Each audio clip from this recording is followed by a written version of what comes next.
3,000 ರೂಪಾಯಿ ಬಗ್ಗೆ ಆರೋಪ.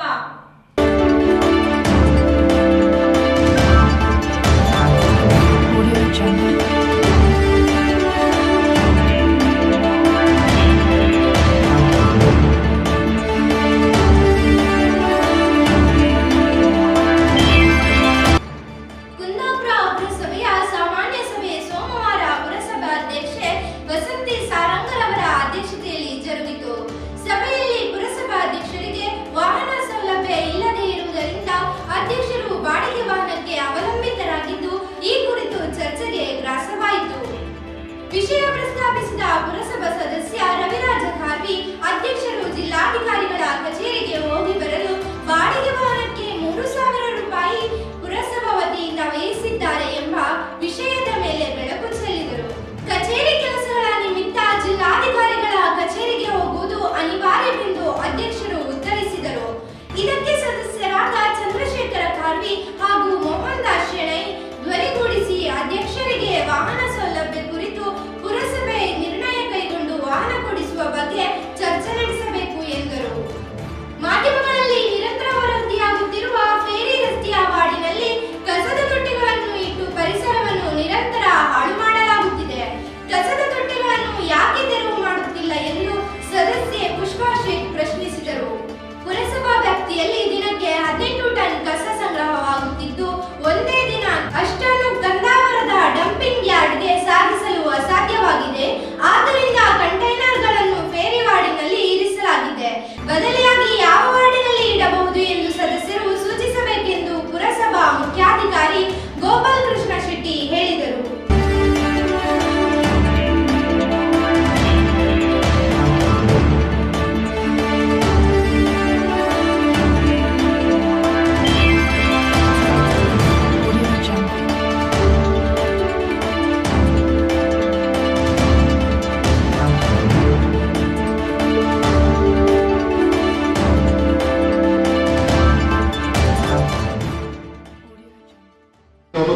ಎಲ್ಲರಿಗೂ ಗೊತ್ತು. ಸುಮಾರು 4 ತಿಂಗಳಿಂದ ಈ ಬಗ್ಗೆ ಬಹಳ ಚರ್ಚೆ ಆಗ್ತಾ ಉಂಟು. ಅಲ್ಲಿ ಕಾರ್ ಇಲ್ಲ ಅಂತ ಹೇಳಕ್ಕೆ ಅಧ್ಯಕ್ಷರು ಸದಸ್ಯರು ಎಲ್ಲ ಹೋಗಿ ಕಾರ್ನಲ್ಲೇ ಹೋಗಿ ಅಲ್ಲಿ ಡಿಸಿಗೆ ಮನವಿ ಕೊಟ್ಟಾಗ ಡಿಸಿ ಅವರು ಜಿಲ್ಲಾಧಿಕಾರಿ ಅವರು ಅದನ್ನ ಇಲ್ಲಿಗೆ ಡಿಎಂಎಗೆ ಸರ್ಕಾರಕ್ಕೆ ಬರೆದುಕೊಟ್ಟಾಗ ಅಲ್ಲಿ ಅವಕಾಶ ಇಲ್ಲ, ಅದನ್ನು ತಿರಸ್ಕರಿಸಿದೆ ಅಂತ ಲೆಟರ್ ಬಂದಿದೆ. ಅದು ಸಹ ಕೊಟ್ಟಿದ್ದಾರೆ, ಎಲ್ಲರೂ ಮಾಹಿತಿ ಇದೆ. ಈ ನಡುವೆ ಜಿಲ್ಲಾಧಿಕಾರಿ ಅವರ ಕಚೇರಿಗೆ ಹೋಗುವಾಗ ಬಸ್ನಲ್ಲಿ ಹೋಗಿ ಅದನ್ನು ಕಟ್ಟಿಕೊಂಡು ಹೋಗಲಿಕ್ಕೆ ತೊಂದರೆ ಆಗುವುದನ್ನು ಗಮನಿಸಿಕೊಂಡು ನಾವೆಲ್ಲ ಸದಸ್ಯರನ್ನ ಮತ್ತು ಆದೇಶರನ್ನೆಲ್ಲ ಒಂದು ಗೌರವಯುತವಾಗಿ ಎಲ್ಲರೂ ಕಾರಲ್ಲಿ ಹೋಗಿದ್ದೇವೆ. ಸಭೆಯ ನಿರ್ಣಯ ಪ್ರಕಾರ ಎಲ್ಲರೂ ಒಟ್ಟಿಗೆ ಸಭೆಯಲ್ಲಿ ನಿರ್ಣಯದ ಪ್ರಕಾರ ಹೋಗೋದು.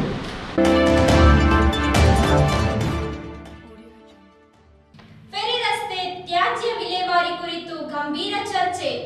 ಸಂಸದರ ಅನುದಾನ ದುರ್ಬಳಕೆ ಕುರಿತು ವಾಕ್ಸಮರ. ಪುರಸಭಾ ಅಧ್ಯಕ್ಷರಿಗೆ ವಾಹನ ಸೌಲಭ್ಯದ ಕುರಿತು ನಿರ್ಣಯಿಸಲು ಸಲಹೆ.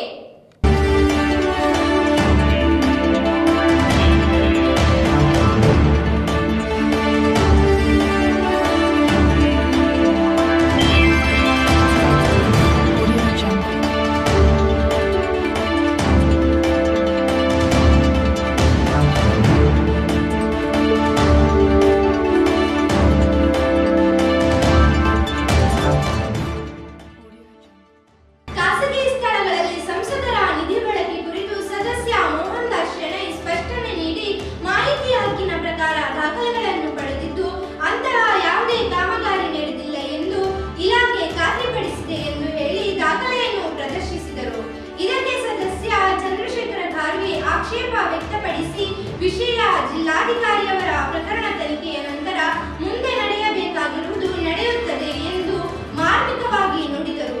ಮೋಹನ್ ದಾಸ್ ಶೆಣೈ ಪ್ರಸ್ತಾಪಿಸಿದ ವಿಷಯಕ್ಕೆ ಕೋಡಿವಾಡಿನ ಸದಸ್ಯೆ ಪ್ರಭಾಕರ ಕೋಡಿ ಸಹಮತ ವ್ಯಕ್ತಪಡಿಸಿ ಕೋಡಿ ಭಾಗದಲ್ಲಿ ಪುರಸಭಾ ವತಿಯಿಂದ ನಡೆಯುವ ಹೆಚ್ಚಿನ ಕಾಮಗಾರಿಗಳು ಖಾಸಗಿ ಸ್ಥಳದಲ್ಲೇ ನಡೆಯುತ್ತಿದೆ ಎಂದರು. ಸಭೆಯ ಅಧ್ಯಕ್ಷತೆಯನ್ನು ಪುರಸಭಾ ಅಧ್ಯಕ್ಷೆ ವಸಂತಿ ಸಾರಂಗ ವಹಿಸಿದರು. ಉಪಾಧ್ಯಕ್ಷ ರಾಜೇಶ್ ಕಾವೇರಿ, ಸ್ಥಾಯಿ ಸಮಿತಿ ಅಧ್ಯಕ್ಷೆ ಸಿಸಿಲಿ ಕೋಟ್ಯಾನ್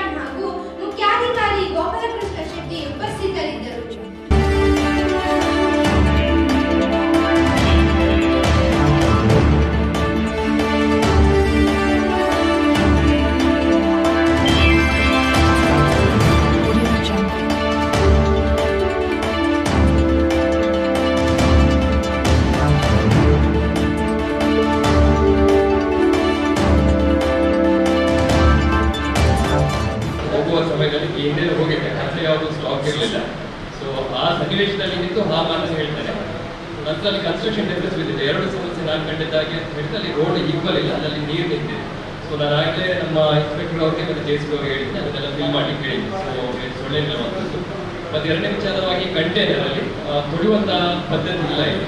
ಸೊ ಅದನ್ನೇ ಕೆಲವು ವಾಸನೆ ಬರುವಂಥದ್ದು. ಅಟ್ಲೀಸ್ಟ್ ವಾರಕ್ಕೆ ಒಂದು ಸತಿ ಆದರೂ ನಮ್ಮ ಇಲ್ಲಿ ವಾಷಿಂಗಿಗೆ ಒಂದು ಕೊಡಲಿಕ್ಕೆ ನಾನು ಹೇಳಿದೆ. ಅಟ್ಲೀಸ್ಟ್ ಇದು ಎರಡು ಮಾಡಿದರೆ ಸಮಸ್ಯೆಗಳು ಪರಿಹಾರ ಆಗುವಂಥದ್ದು. ಮತ್ತು ಎರಡನೇದಾಗಿ ಬೇರೆ ಸಂದರ್ಭದಲ್ಲಿ ನೋಡ್ತೀನಿ, ಯಾರಾದರೂ ಹೊರಗಡೆಯಿಂದ ಕಸ ಎಸ್ಕೊಂತಿರ್ಬೋದು, ನಮ್ಮವ್ರು ಕಸ ಎಸಲಿಕ್ಕೆ ಚಾನ್ಸ್ ಇಲ್ಲ. ಯಾಕಂದರೆ ಬಂದವರೆಲ್ಲ ಡೈರೆಕ್ಟ್ ಆಗಿ ಕಿಟ್ ಮಾಡುವಂಥದ್ದು ಕೆಲಸ ಮಾಡ್ತಾ ಇದ್ದಾರೆ. ಹೊರಗಡೆಯಿಂದ ಏನಾದರೂ ಮಾಡೋದಿದ್ರೆ ನಾವು ಚೆಕ್ ಮಾಡಿ ಏನು ಪೆನಾಲ್ಟಿ ಇದೆ ಹಾಕಲಿಕ್ಕೆ ನಾವು ಕೊಡ್ತೇವೆ.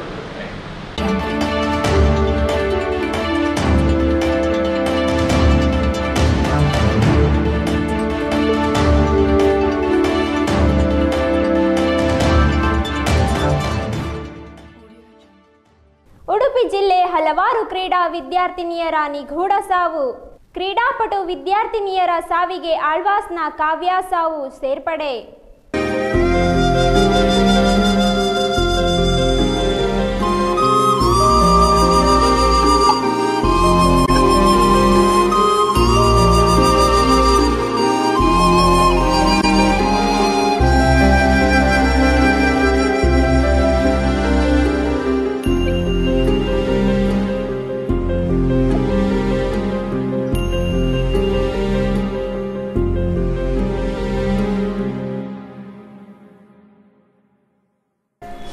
ಅವಿಭಜಿತ ದಕ್ಷಿಣ ಕನ್ನಡ ಜಿಲ್ಲೆಯಲ್ಲಿ ಶಾಲಾ ಕಾಲೇಜು ವಿದ್ಯಾರ್ಥಿನಿಯರು ನಿಗೂಢವಾಗಿ ಸಾವನ್ನಪ್ಪುತ್ತಿದ್ದರೂ ಸಾವಿನ ನಿಗೂಢತೆ ಮಾತ್ರ ಭೇದಿಸಲಾರದಷ್ಟು ನಿಗೂಢಗೊಳ್ಳುತ್ತಿದೆ.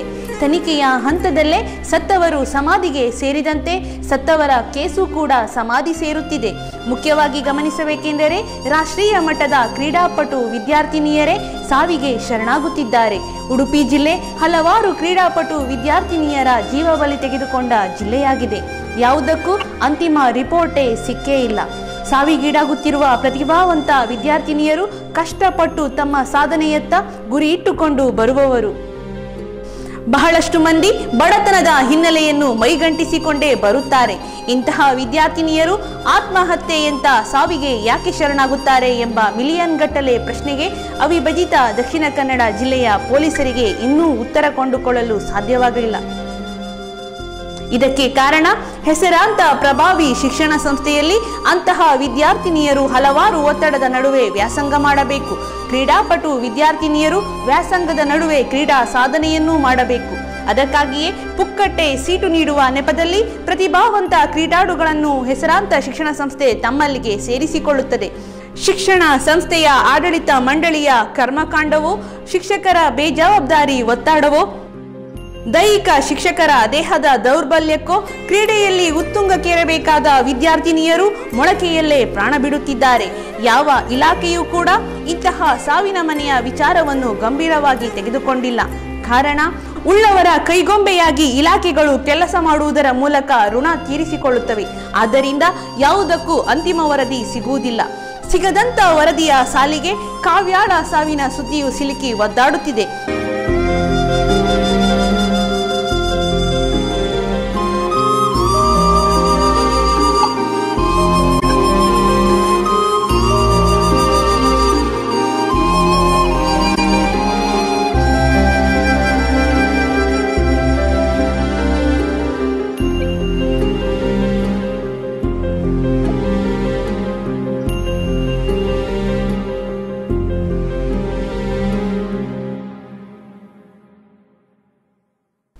ಹಿಡಿಯುತ್ತಿರುವ ಕ್ರೀಡಾ ವಿದ್ಯಾರ್ಥಿನಿಯರ ಸಾವಿನ ಪ್ರಕರಣ.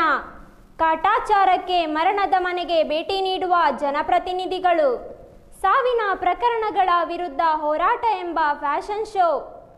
ಸಾವಿನಲ್ಲೂ ಕಮರಿ ಹೋಗುತ್ತಿರುವ ಕ್ರೀಡಾ ವಿದ್ಯಾರ್ಥಿನಿಯರ ಬದುಕು. ಹಿಡಿತ ಕಳೆದುಕೊಳ್ಳುತ್ತಿರುವ ಖಾಸಗಿ ಶಾಲೆಗಳು.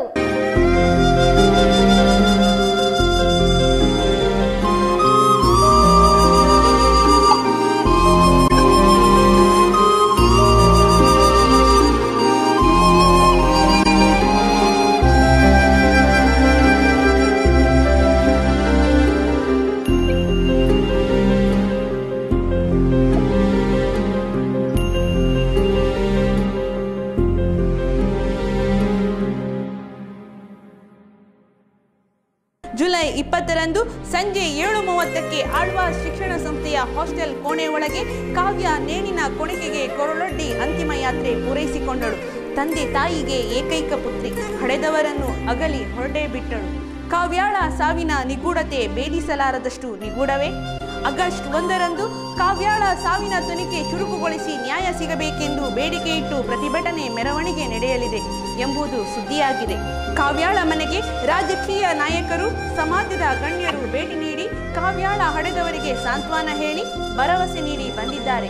ಆದರೆ ಇದೇನು ಹೊಸತಲ್ಲ.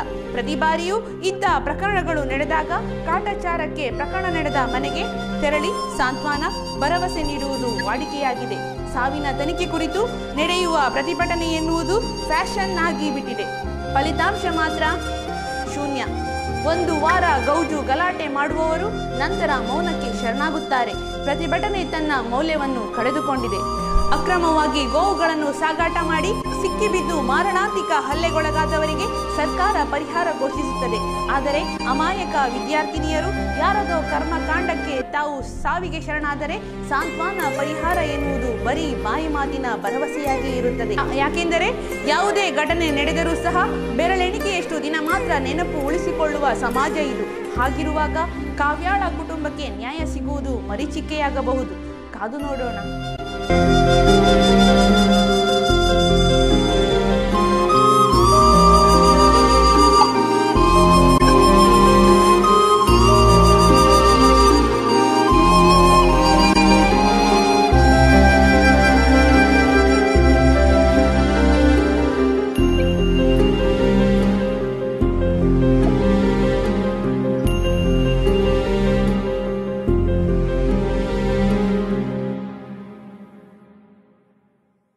ನಿರಂತರ ಸುದ್ದಿಗಾಗಿ ನೋಡ್ತಾ ಇರಿ ಅಗ್ನಿ ಟಿವಿ 24x7 ಆನ್ಲೈನ್ ಮೀಡಿಯಾ. ಹೆಚ್ಚಿನ ಮಾಹಿತಿಗಾಗಿ ಅಗ್ನಿ ಟಿವಿ ವೆಬ್ಸೈಟ್ ನೋಡಿ. ಧನ್ಯವಾದಗಳು.